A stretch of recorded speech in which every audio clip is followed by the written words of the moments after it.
बड़ दुखदायक घटना जे कि आमर इंचार्ज फरेस्टर थिले मानस भाई आज तांकर देहांत होची कल रात से जो दायित्व सरकार देते से दायित्व निभाई जाई ताकर मृत्युवरण करछंती शहीद होती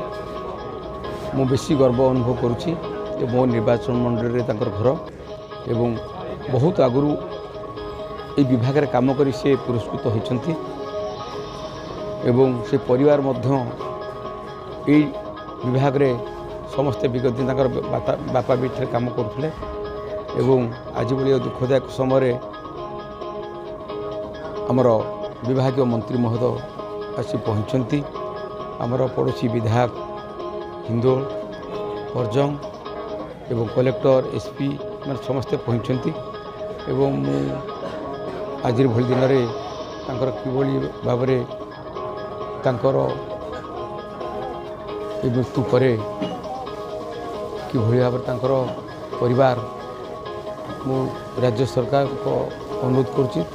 परिवार किभली भरपूर ताकू देखिए एवं मुख्यमंत्री 30 लाख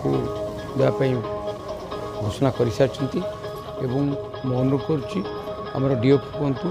विभाग मंत्री जेहेतु आज पहुँचती आउ कि सुविधा दे पारे एवं आउ सबुठार बड़ कथा है जो भली भाव लोक मैंने जंगल नष्ट करुँच जीवजंतु को हत्या करुँच किभली भाव कठोर भाव से